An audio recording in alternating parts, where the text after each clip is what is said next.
ನಮಸ್ಕಾರ, ಬೆಂಗಳೂರು ಫಸ್ಟ್ಗೆ ಸ್ವಾಗತ. ನಾನು ದಿವ್ಯಶ್ರೀ. ಹೆಡ್ಲೈನ್ಸ್. ಚಾಮರಾಜಪೇಟೆ ಪತ್ರಕರ್ತನ ಕೊಲೆ ಪ್ರಕರಣ, ಕಾರ್ಪೊರೇಟರ್ ಪತಿಯಿಂದಲೇ ಮರ್ಡರ್ ಪ್ಲಾನ್, 8 ಮಂದಿ ಕೊಲೆ ಆರೋಪಿಗಳ ಬಂಧನ. ಕಸ ವಿಲೇವಾರಿ ನಿರ್ಲಕ್ಷ್ಯಕ್ಕೆ ಹೈಕೋರ್ಟ್ ಆಕ್ಷೇಪಣೆ, ರಾಜ್ಯ ಸರ್ಕಾರ ಹೊತ್ತುಕೊಳ್ತು ಹೊಣೆ, ಶೀಘ್ರ ಕಸ ವಿಲೇವಾರಿಗೆ ಖಡಕ್ ಸೂಚನೆ. ಬಿಬಿಎಂಪಿ ಈ ಆಡಳಿತಕ್ಕೆ ಶಹಬಾಸ್ ಗಿರಿ, ಬಾರ್ಸಿಲೋನಾದಲ್ಲಿ ಸಿಕ್ತು ಪ್ರಶಸ್ತಿಯ ಗರಿ, ಆದರೆ ಇನ್ನೂ ತಪ್ಪಿಲ್ಲ ಕಸದ ಕಿರಿಕಿರಿ. ಸಿಲಿಕಾನ್ ಸಿಟಿಯಲ್ಲಿ ಟಿಪ್ಪು ಕಾಲದ ಕುರುಹು ಅನಾವರಣ, ಚಾಮರಾಜಪೇಟೆಯಲ್ಲಿ ಪಿರಂಗಿ ದರ್ಶನ, ಬೆಂಗಳೂರಿನತ್ತ ಇತಿಹಾಸತರ ಗಮನ.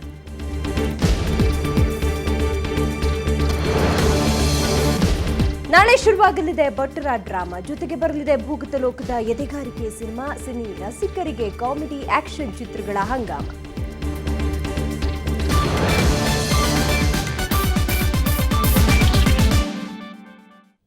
ಬೆಂಗಳೂರಲ್ಲಿ 2 ದಿನದ ಹಿಂದೆ ಪತ್ರಕರ್ತನ ಕೊಲೆಯಾಗಿತ್ತು.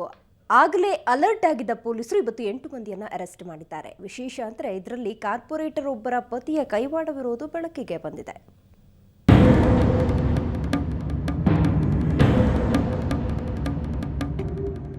ಎರಡು ದಿನಗಳ ಹಿಂದೆ ಚಾಮರಾಜಪೇಟೆಯಲ್ಲಿ ಬೆಳ್ಳಂ ಬೆಳಿಗ್ಗೆ ಆರ್ಟಿಐ ಕಾರ್ಯಕರ್ತ ಲಿಂಗರಾಜು ಕೊಲೆಯಾಗಿ ಹೋಗಿದ್ದ.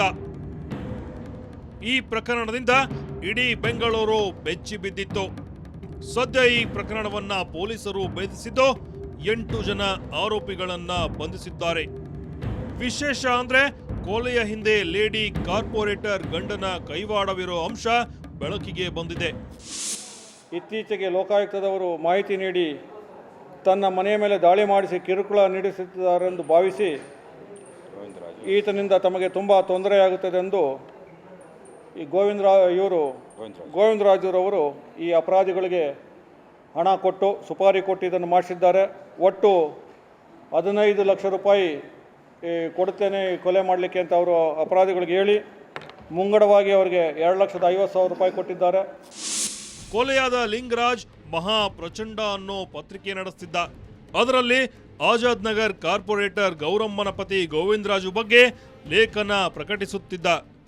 ಅಲ್ಲದೆ ಈತನ ವಿರುದ್ಧ ಲೋಕಾಯುಕ್ತರಿಗೆ ದೂರು ನೀಡಿದ್ದ.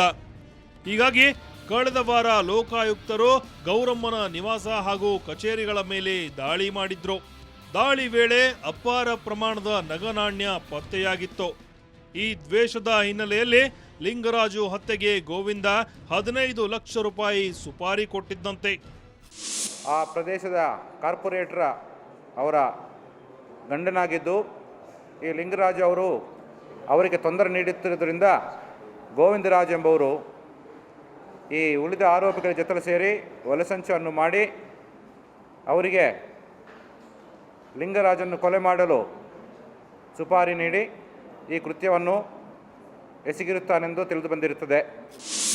ಒಟ್ಟಿನಲ್ಲಿ ಕೊಲೆ ನಡೆದ ಕೆಲವೇ ಗಂಟೆಗಳಲ್ಲಿ ಆರೋಪಿಗಳನ್ನ ಬಂಧಿಸುವಲ್ಲಿ ಯಶಸ್ವಿಯಾಗಿರೋ ಪೊಲೀಸರು ಮತ್ತೊಮ್ಮೆ ದುಷ್ಕರ್ಮಿಗಳಿಗೆ ಎಚ್ಚರಿಕೆಯ ಗಂಟೆ ಬಾರಿಸಿದ್ದಾರೆ. ಬೆಂಗಳೂರಿನಿಂದ ಕ್ಯಾಮರಾಮನ್ ಲಕ್ಷ್ಮಣ್ ಜೊತೆ ರವಿಕುಮಾರ್, ಸುವರ್ಣ ನ್ಯೂಸ್. ಟಿಜೆ ಅಬ್ರಹಾಂ ನೈಸ್ ಅಕ್ರಮವನ್ನ ಬಯಲಿಗೆಳೆದಿದ್ರು, ಹಲವರ ನಿದ್ದೆ ಕೂಡ ಕೆಡಿಸಿದ್ರು. ಆದರೆ ಇವತ್ತು 2001ರಲ್ಲಿ ನಡೆದ ಪ್ರಕರಣ ಸಂಬಂಧ ಅಬ್ರಹಾಂ ಅರೆಸ್ಟ್ ಆಗಿದ್ದು ಕುತೂಹಲ ಕೆರಳುವಂತೆ ಮಾಡಿದೆ.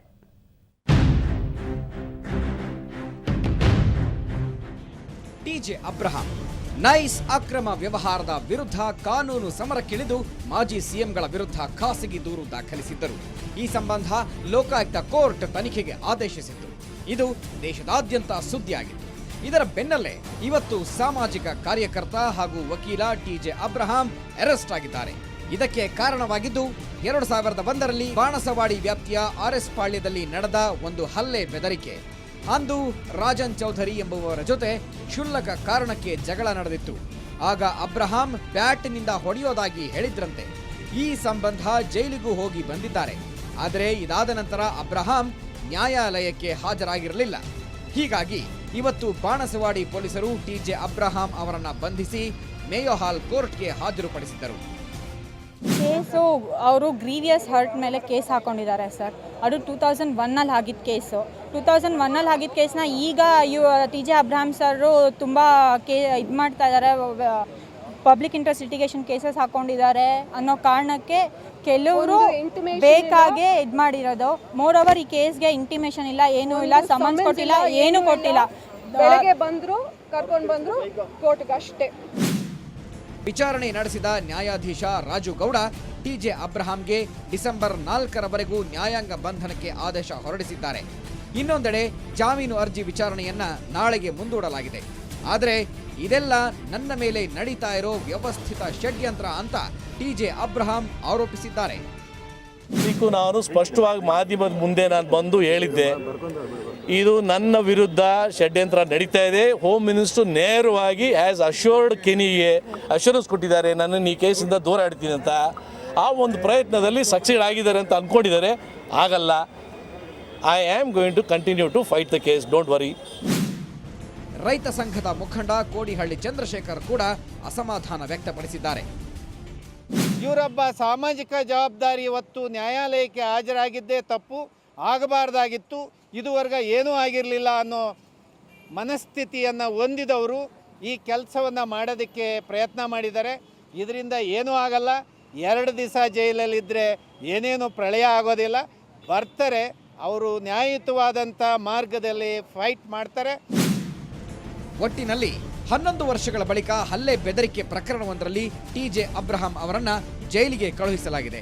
ಇದರ ಹಿಂದೆ ಯಾವ ಮರ್ಮವಿದೆಯೋ, ಈ ಪ್ರಕರಣ ಇನ್ನು ಯಾವ ತಿರುವು ಪಡೆದುಕೊಳ್ಳುತ್ತೋ ಕಾದು ನೋಡಬೇಕು. ಬೆಂಗಳೂರಿನಿಂದ ಕ್ಯಾಮರಾಮನ್ ಲಕ್ಷ್ಮಣ್ ಜೊತೆ ಅಶ್ವಥ್ ಎಸ್ಎನ್, ಕ್ರೈಮ್ ಬ್ಯೂರೋ, ಸುವರ್ಣ ನ್ಯೂಸ್. ಸಿಲಿಕಾನ್ ಸಿಟಿಯ ಕಸಕ್ಕೆ ಕೊನೆಗೊಂದು ಸೊಲ್ಯೂಷನ್ ಸಿಗೋ ಲಕ್ಷಣಗಳು ಕಾಣ್ತಾ ಇವೆ. ಯಾಕಂದ್ರೆ ಇವತ್ತು ಕೋರ್ಟ್ನಲ್ಲಿ ಸರ್ಕಾರವೇ ಇದರ ಹೊಣೆಯನ್ನ ಹೊತ್ತುಕೊಂಡಿದೆ, ಜೊತೆಗೆ ಕೆಲವು ಯೋಜನೆಗಳನ್ನು ಮಂಡಿಸಿದೆ. ಇದಕ್ಕೆ ಕೋರ್ಟ್ ಕೆಲವು ಸೂತ್ರಗಳನ್ನು ಕೊಟ್ಟಿದೆ.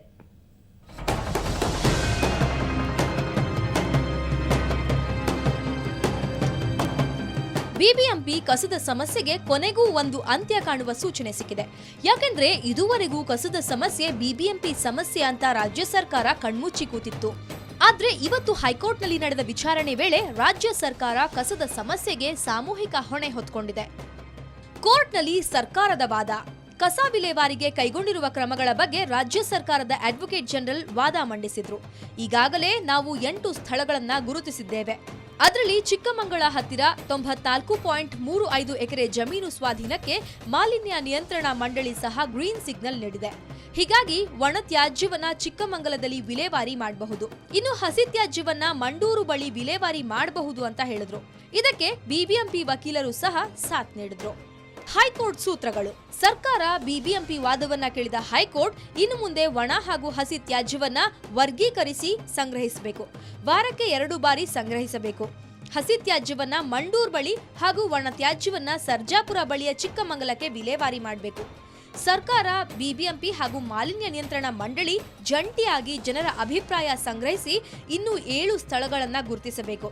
28 ವಿಧಾನಸಭಾ ಕ್ಷೇತ್ರಗಳಲ್ಲಿ 2 ತಿಂಗಳಲ್ಲಿ ಕಸ ವಿಂಗಡಣಾ ಘಟಕಗಳನ್ನು ಸ್ಥಾಪಿಸಬೇಕು. 198 ಬಿಬಿಎಂಪಿ ವಾರ್ಡ್ಗಳಲ್ಲಿ 4 ತಿಂಗಳಲ್ಲಿ ಕಸ ವಿಂಗಡಣೆ ಘಟಕಗಳನ್ನು ಸ್ಥಾಪಿಸಬೇಕು. ಜನವಸತಿ ವ್ಯಾಪ್ತಿಯನ್ನ 1 ಕಿಲೋಮೀಟರ್ ವರೆಗೂ ವಿಸ್ತರಿಸಬೇಕು. ಈ ಎಲ್ಲ ಸೂತ್ರಗಳನ್ನ ಜಾರಿಗೆ ತರುವ ತನಿಖಾ ವರದಿಯನ್ನ ಬಿಬಿಎಂಪಿ ಮತ್ತು ಸರ್ಕಾರ 2 ವಾರದಲ್ಲಿ ನೀಡಬೇಕು ಅಂತ ಸೂಚಿಸಿತು. ಒಟ್ನಲ್ಲಿ 4 ತಿಂಗಳಿಂದ ಬಗೆಹರಿಯದ ನಗರದಲ್ಲಿನ ಕಸದ ಸಮಸ್ಯೆಗೆ ರಾಜ್ಯ ಸರ್ಕಾರವೇ ಹೊಣೆ ಹೊತ್ಕೊಂಡಿದೆ. ಇನ್ನಾದ್ರೂ ಕಸದ ಸಮಸ್ಯೆಗೆ ಪರಿಹಾರ ಸಿಗುತ್ತಾ ಅನ್ನೋದನ್ನ ಕಾದ್ ನೋಡ್ಬೇಕು. ಬೆಂಗಳೂರಿನಿಂದ ಮಾರುತಿ ಪಾವಗಡ, ಸುವರ್ಣ ನ್ಯೂಸ್. ಕಸ ವಿಲೇವಾರಿ ಸಮಸ್ಯೆಯಿಂದ ವಿಶ್ವ ಮಟ್ಟದಲ್ಲಿ ಆಭಾಸಕ್ಕೀಡಾಗಿದ್ದ ಬಿಬಿಎಂಪಿಗೆ ಅಪರೂಪಕ್ಕೆ ಎನ್ನುವಂತೆ ಶಹಬಾಸ್ಗಿರಿ ಸಿಕ್ಕಿದೆ. ಪಾಲಿಕೆ ಅಳವಡಿಸಿಕೊಂಡಿರೋ ಈ ಆಡಳಿತಕ್ಕೆ ವರ್ಲ್ಡ್ ಗವರ್ನೆನ್ಸ್ ಸಂಸ್ಥೆ ಉಘೆ ಎಂದಿದೆ. ಅಷ್ಟಕ್ಕೂ ಬಿಬಿಎಂಪಿಯ ಈ ಆಡಳಿತದ ಸಾಧನೆ ಏನು ಅಂತೀರಾ? ಈ ವರದಿ ನೋಡಿ.